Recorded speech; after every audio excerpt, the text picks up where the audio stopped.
Comezamos o ciclo coa primeira, a señora Cameán pode proceder a lectura da parte dispositiva. Sí, muchísimas gracias, señora alcalde. Moi boa tarde a todas e a todos. Propónse a adopción dos siguientes acordos a este pleno. En primeiro lugar, apoiar expresamente a resolución 2197 do 23 de xaneiro de 2018 da Asamblea Parlamentaria do Consello de Europa en todos e cada un dos seus puntos en as recomendacións finais. En segundo lugar, instar ao Goberno do Estado a que apoie esta mesma resolución e a desenvolver todas as medidas que sexan necesarias para implantar unha renda básica, incondicional, universal, individual e suficiente no Estado español. En terceiro lugar, instar a Xunta de Galicia a promover un debate público sobre este tema e a adoptar as medidas necesarias para avanzar no marco das súas competencias na implantación dunha renda básica, incondicional, universal, individual e suficiente. En cuarto lugar, que o Concello da Coruña adopte as medidas necesarias para fomentar un debate público sobre a renda básica incondicional universal. E por último, en quinto lugar, remitir copia deste acordo a todos os concellos de Galiza, as deputacións provinciais e os grupos que as conforman, a Xunta e os grupos parlamentarios do Parlamento de Galicia e o Goberno e os grupos parlamentarios do Congreso dos Deputados, a efectos, pois, do seu coñecemento e máis do seu debate e apoio. Moi ben, moitas grazas, señora Cameán, por proceder a defensa.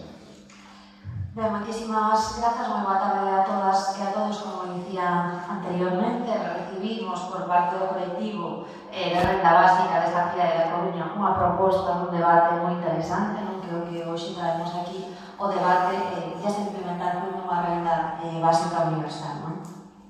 É un debate que non é novo, senón que xa leva moitísimo tempo na xenda política, non? Ten unha explosión tamén ao longo de Europa de diversos proxectos piloto, e aquí podemos nomear algún. Finlandia, que ten actualmente varios en marzo, diversos concellos holandeses, tamén en Canadá e en outras partes do mundo, non? Está sendo tamén obxecto de estudo por parte dun organismo tan relevante como é a Oficina do Alto Comisionado para os Dereitos Humanos da ONU. Desde logo, é preciso resaltar tamén o pronunciamento que se fixo polo Consello de Europa, non? Na súa reunión plenaria que tivo lugar o 23 de xaneiro deste mesmo ano, non? Que ademais foi un acordo que se adoptou por maioría absoluta. Nesta resolución, pois, o que se trasladaba era a reclamación da posta en marcha dunha renda básica, incondicional, universal, individual e suficiente para toda Europa. Desde logo, queremos tamén resaltar que cando se fala de renda básica, estáse falando dun dereito social, por suposto, pero dentro do actual marco que xa existe de benestar, e nunca como un sustitutivo deste, como pois estamos escoitando desde as ideoloxías máis neoliberales, non?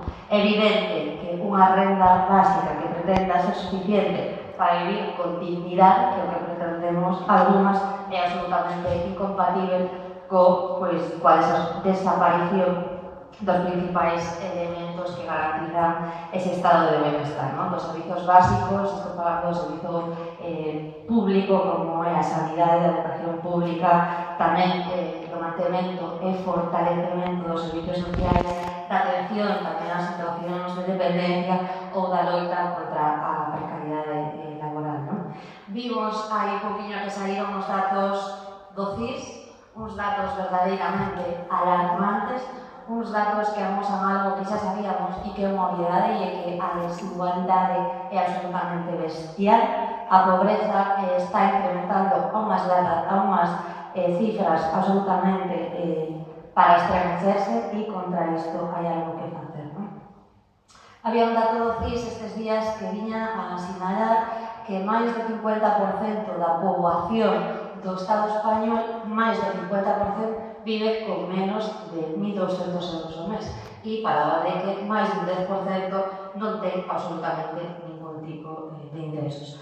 Podemos tamén, a modo de pinceladas, facer a radiografía que temos en Galiza, non? Temos unha tasa de precariedade no emprego en Galiza que se atopa no 26%, que afecta, desde logo, en maior medida as mulleres. Temos unha taxa de pobreza en Galiza que chega a máis do 18%, desde logo creemos que con estes datos son concluintes de que medidas é preciso adoptar. Aquí, xa vou rematando, na cidade, apostamos que se ter tampouco as competencias necesarias neste ámbito, tomamos medidas na loita contra a pobreza e esta renta social municipal que non é unha renta básica porque non cumpre os requisitos, pero que está chegando xa a máis de 200 familias precisamente na línea desta medida, non? Para cubrir as necesidades básicas para a vida e para vivir con unha maior dignidade de casa. Muchas gracias, señora Cameán. Señora Huella. Gracias.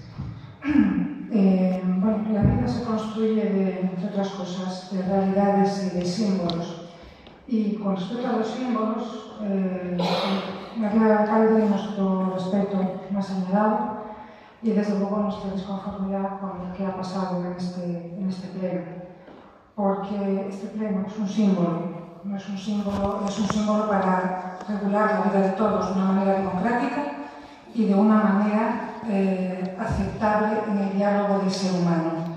No es un lugar ni para performance ni para deshonrar a aquellos que hemos tenido la suerte de ser elegidos por todos los coruñeses para estar aquí. Siendo y sintiendo mucho lo que ha pasado con este error y que si este error ha sucedido, que se subsane y volvemos a empezar.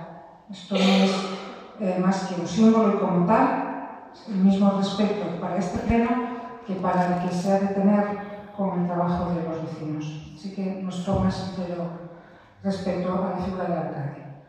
Y con respecto a las realidades, que es realmente lo que nos tiene que ocupar en este pleno, decir que evidentemente estamos de acuerdo con esta moción y con la promoción, sobre todo, que de ella hay que hacer para que la sociedad tenga eso, una realidad que nos haga más dignos y que nos haga tener también paz social.